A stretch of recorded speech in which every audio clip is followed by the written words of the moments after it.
ሰላም ጤና ይስጥልን የተወደዳችሁ የመሃል ሚዲያ አድማጭ ተመልካቾቻችን እንደምንውላችኋል ለዛሬ ለተሰኞ ወደ እናንተ እንዲደርሱ የመራረጥናቸውን የቀን ዜናዎቻችንን ምናሻግርበት ሰዓት ላይ ደርሰናል በቅድሚያም አበይት ዜናዎቹን በማስቀደም እንጀምራለን መከላከያ ሰራዊት በጸረ ሽምቅ ውጊያ የፋኖ አመራሮችን ጨምሮ 48 ታጣቂዎችን መደምሰሱና 40 ማቁሰሉን አስታወቀ ኢትዮጵያውያን በተገፉ ቁጥር የበለጠ ይጀግናሉ ሲሉ የአሜሪካው ዲፕሎማት ተናገሩ ምዕራብዝ የተሰጠውን ሀገራዊ ተልዕኮ በሚገባ አጠናክሮ ቀጥሏል ሲሉ የምዕራብዝ ዋና አዛዥ ሜጀር ጀነራል አማረ ባህታ ተናግረዋል ከውጭ በባንግላዴሽ አውሮፕላን ማረፊያ በደረሰ የእሳት አደጋ $1 ቢሊዮን የሚገመት ጉዳት ደረሰ እነዚህንና ቀሪ መረጃዎችን ይዘናል እስከ ፍጻሜው አብራችሁን ቆዩ ታላቅ የምስራች በ4,400,000 ብር በአጠቃላይ ክፍያ የቤት ባለቤት ይሆኑ ሜሪት ፕሮፐርቲስ በሪል ስቴት ዘርፍ እንዲሁም በኮንስትራክሽን 2 ዓመታትን ያስቆጠረው ድርጅታችን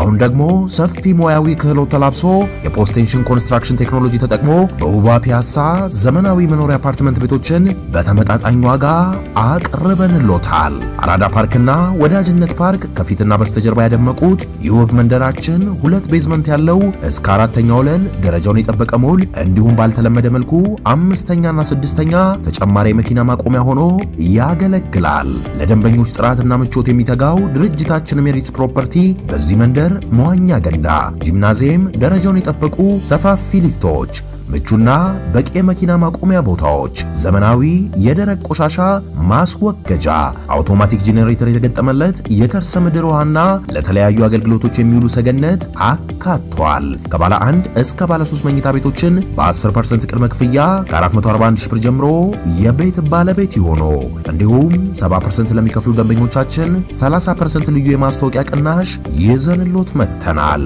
ታዲያ ይቅናሽ የሚቆየው ለ10 ተከታታይ ቀናት ስለሆነ በ0941 44 7879 ላይ ይደውሉ መከላከያ ሰራዊት በጸረ ሽምቅ ውጊያ የፋኖ አመራሮችን ጨምሮ 48 ታጣቂዎችን መደምሰሱንና 40 ማቁሰሉን አስታወቀ መከላከያ ሰራዊት በአማራ ክልል ምዕራብ ጎጃም ዞን ሰሜን ሸዋ ዞንና አዊ ባሳለፍነው ቅዳሜ ጥቅምት 8 ሄድኩባለ የጸረ ሽምቅ ውጊያ ፋኖ አመራሮችን ጨምሮ 48 ታጣቂዎችን መደምሰሱንና 40 ማቁሰሉን አስታውቋል መከላከያ ሰራዊት ትናንት ጥቅምት 9 ባወጣው መግለጫ ምዕራብ ጎጃም ዞን ወንበረማ ወረዳ ቁጪ ቀበሌ የነበረው ባደረገው የጸረ ሽምቅ ውጊያ 8 የጽንፈኛው አባላት ሲደመሰሱ 13 ቆስለዋል ብሏል በተመሳሳይ ቀን በአዊ ዞን ባንጃ ወረዳ አሰም ቀበሌ በተደረገው ስልታዊ ኦፕሬሽን 23 የጽንፈኛው አባላት ከጥቅም ውጪ ሲሆኑ 19 ቆስለዋል ሲልም አክሏል ሰሜን ጎጃም ዞን ባህር ዳር ዙሪያ ወረዳ ዳን ማርያም ቀበሌ በተካሄደ ዘመቻ 17 ጽንፈኛው አመራሮች ተደምስሰው 8 ቆስለዋል ብሏል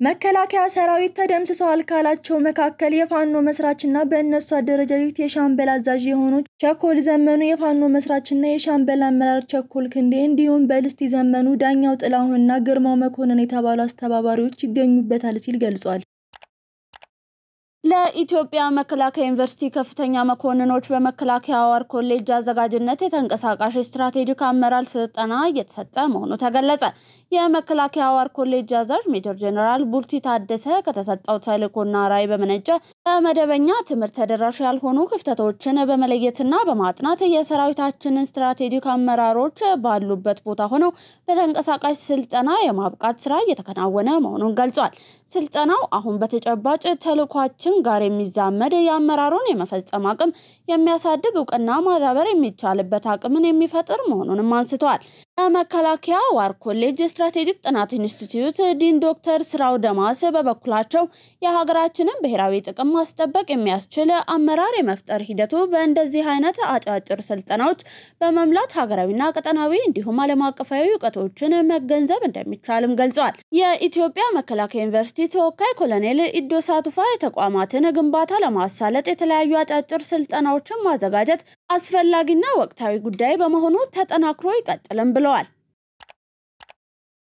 ኢትዮጵያውያን በተገፉ ቁጥር የበለጠ ይጀግናሉ ሲሉ የአሜሪካው ዲፕሎማት ተናገሩ የአሜሪካው አምባሳደር ቲና ቦርናሽ በኤክስ ገጻቸው ላይ በአባይ ግድብ ጉዳይ ላይ ለግብጽ መልእክት ያስተላለፉ ሲሆን ግብጽ የፖለቲካ ድራማዋን ወደ ጎን በመተው በአባይ ወንዝ በተገነባው የታላቁ የኢትዮጵያ ህዳሴ ግድብ ዙሪያ ከኢትዮጵያ ጋር ሙያዊ በሆነ መንገድ የቴክኒክ ድርድር እንድታደርግ ተናግረዋል በግል ልምዴ እንደተረዳው ኢትዮጵያውያን ፍርሃት የሌለባቸው በተገፉ ቁጥር የሚጠነክሩ ህዝቦች ናቸው። የዛሬን ተጨባጭ እውነታ ተቀብሎ ወደ ድርድር ለመግባት ያው አሁን ነው በማለት መልእክት አስተላልፈዋል። በትግራይ የአርሶ አደሮችን ቤት በመከራየት የሕክምና አገልግሎት እንዲሰጥ ተወሰነ። በሰሜኑ ጦርነት ወቅት የወደሙ የጤና ተቋማትን ሙሉ በሙሉ ወደ ነበሩበት መመለስ ባለመቻሉ የሕክምና አገልግሎት እንዳይቋረጥ የአርሶ አደር ቤቶችን ተከራይቶ ለመስራት መወሰኑን የትግራይ ክልል ጤና ቢሮ አስታወቀ። በጦርነቱ የወደሙ የጤና ተቋማትን ወደ ነበሩበት ለመመለስ በቢሊዮኖች ዶላር እንደሚጠይቅ የክልሉ ጤና ቢሮ ኃላፊ አማኑኤል ኃይለ ተናግረዋል። ኃላፊው ይህንን የተናገሩት ከጃፓን መንግስት የተሰጡ 3 የአምቡላንስ ተሽከርካሪዎች ድጋፍ በተበረከተበት ወቅት ነው።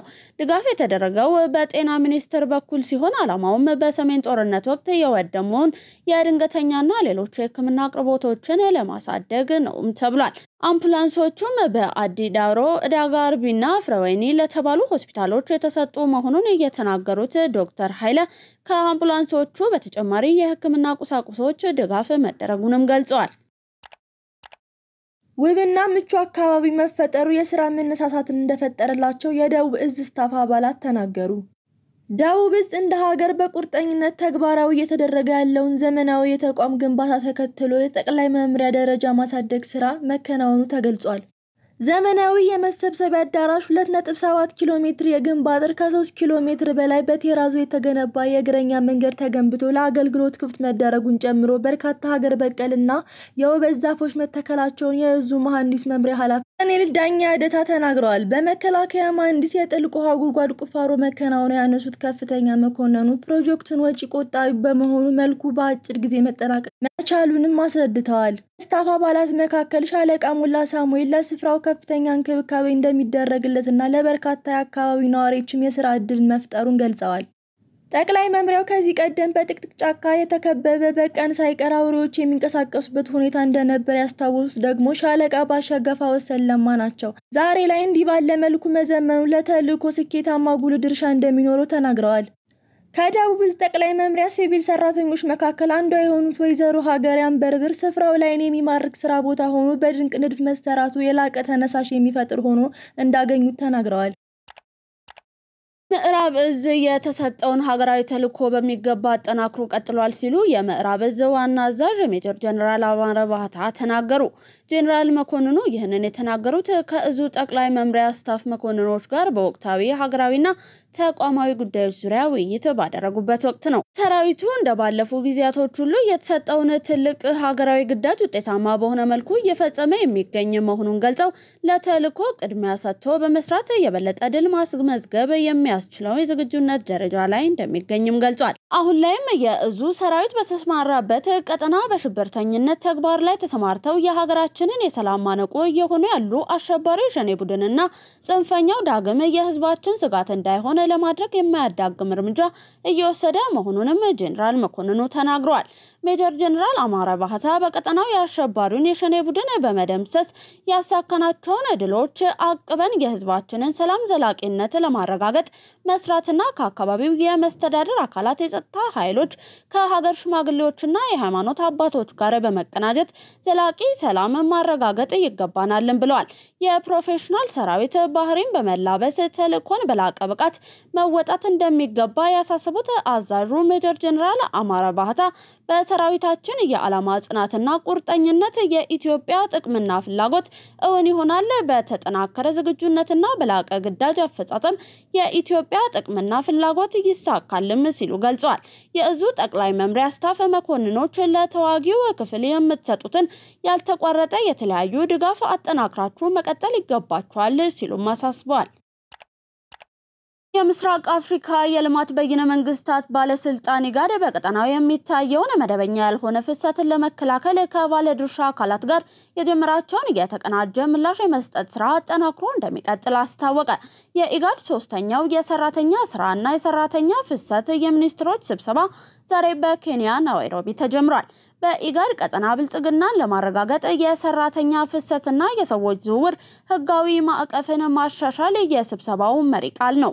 በስብሰባው ላይ የኢጋድ አባል ሀገራት የሰራተኛ የሀገር ውስጥና የውጭ ጉዳይ ሚኒስትሮች፣ ባለሙያዎች፣ ዓለም አቀፍ የፍሰት ድርጅት ILO፣ ዓለም አቀፍ የስደተኞች ድርጅት IOM፣ የአውሮፓ ህብረትና የልማት አጋሮች ተገኝተዋል። በኢጋድ ቀጠና የሰራተኛ ስራና የሰራተኛ ፍልሰት ያለውን ወቅታዊ ሁኔታ በቀይ ባህር መስመር ያለውን መደበኛ ያልሆነ ፍሰት መከላከል በሚቻልበት ሁኔታ ላይ ውይይት ተካሂዷል። ስብሰባው ላይ ከኢጋድ ቀጠና ውጪ የሚገኙ ዜጎች አባል ሀገራትን በነጻ መግቢያ ቪዛ መጎብኘት የሚያስችላቸው የቪዛ ኢኒሼቲቭም ይፋ ተደርጓል። ኢኒሼቲቭ ቀጠናዊ የኢኮኖሚ ትስስርና ድንበር ተሻጋሪ ንግድን ማሳለጥ እንዲሁም ቱሪዝምን የማሳደግ ፋይዳ እንዳለው ኢትዮጵያ ዜና አገልግሎት ከኢጋድ ያገኘው መረጃ ያመለክታል። ተወደዳችሁ የመሃል ሚዲያ አድማጭ ተመልካቾቻችን እስካሁን ተከታተሉ የቆያችሁት የሀገር ውስጥ መረጃዎቻችን ነበሩ። ከባህር ማዶ ያገኘናችሁ አለፍን። በካሬ 81 ሺህ ብር ብቻ በሜክሲኮ አፍሪካ ህብረት አጠገብ በሚገኘው ሳይታችን አባይ ሆምስ ይዞላችሁ ቀርበዋል። ባለ 1 መኝታ በ631 ሺህ ብር፣ ባለ 2 መኝታ በ1 ሚሊዮን ብር፣ ባለ 3 መኝታ በ1.2 ሚሊዮን ብር በ10% ቅድመ ክፍያ ከፍለው ቀሪውን በረጅም ጊዜ ያከፋፈል እንዲሁም የንግድ ሱቆችን ከ3 ሚሊዮን ብር ጠቅላላ ክፍያ ጀምሮ አቀርበንላችኋል። ልብ ይበሉ፣ ይህን ቪዲዮ አይተው ለሚመጡ 10 ደንበኞች ብቻ የዚህ ታላቅ ቅናሽ ተጠቃሚ ይሆናሉ። ለበለጠ መረጃ ይደውሉ። አባይ ሆምስ። ዩክሬን ትላንት ሌሊት በሩሲያ የሳማራ ግዛት ላይ በፈጸመችው የድሮን ጥቃት የነዳጅ ማጣሪያ ማውደሟን አስታወቀች። የነዳጅ ማጣሪያው በዓለማችን ግዙፍ ከሚባሉት ተርታ የሚመደብ ነው ተብሏል። የዩክሬን ጦር ዛሬ ባወጣው መግለጫ የድሮን ጥቃቱን ተከትሎ በኦረንቡርግ የነዳጅ ማጣሪያ ከፍተኛ ፍንዳታ ቃጠሎ ተከስቷል። የነዳጅ ማጣሪያው በአመት 45 ቢሊዮን ኪዩቢክ ሜትር ድፍድፍ ነዳጅ የማጣራት አቅም ያለው ሲሆን በዓለም ግዙፍ ከተባሉት የነዳጅ ማጣሪያዎች አንዱ ነው ተብሏል። የዩክሬን ጦር በማጣሪያው ላይ ከፍተኛ ጉዳት ማድረሱና ከባድ የእሳት ቃጠሎ መፈጠሩን ቢያስታውቅም የሩሲያ የአካባቢው አስተዳዳሪ ጥቃቱን መፈጸሙን አምነው ጉዳቱ የደረሰው በዋና ማጣሪያ ሳይሆን በሌሎች የሥራ ክፍሎች የተወሰነ አካል ላይ መሆኑን መናገራቸውን ቤሌ ዘግቧል። በባንግላዴሽ አውሮፕላን ማረፊያ በደረሰ የእሳት አደጋ $1 ቢሊዮን የሚገመት ጉዳት ደረሰ። በአውሮፕላን ማረፊያው ጉዳት በደረሰበት የሎጂስቲክስ ማዕከል ጨርቆች፣ መድኃኒቶች፣ ኬሚካሎችና ሌሎች ዕቃዎች ተከማችተው የነበረ ሲሆን በአልባሳትና ጥሬ ዕቃዎች ላይ ከባድ ጉዳት መድረሱ ተገልጿል። 27 ሰዓታት በፈጀው የእሳት ቃጠሎን የማጥፋት ሂደት 35 ሰዎች ላይ ጉዳት የደረሰ ሲሆን በአደጋው ምክንያት በረራዎች ለጊዜው መቋረጣቸውም ነው የተገለጸው። የእሳት አደጋውን መንስኤ ለማጣራት ምርመራ እየተከናወነ ሲሆን አደጋው በቀጣይ የንግድ እንቅስቃሴዎችን ሊጎዳ እንደሚችል የሀገሪቱን የአልባሳት አምራቾችና ላኪዎች ማህበርን ጠቅሶ ቢቢሲ ዘግቧል። ባንግላዴሽ ከቻይና በመቀጠል በዓለም ሁለተኛዋ የጨርቃ ጨርቅ አቅራቢ መሆኗን የጠቀሰው ዘገባው ዘርፉ በአመት $40 ቢሊዮን ገቢ በማመንጨት ከሀገሪቱ አጠቃላይ ምርት 10% እንደሚይዝም አመልክቷል። የተወደዳችሁ የመሃል ሚዲያ አድማጭ ተመልካቾቻችን ለዛሬ ለተሰኞ ወደናንተ እንዲደርሱ የመራረጥናቸው መረጃዎች እስካሁን የተመለከታችኋቸውን ይመስሉ ነበር። ነበረን ቆይታ ምስጋናን ቸርን ሰላም ቀን ተመኘን።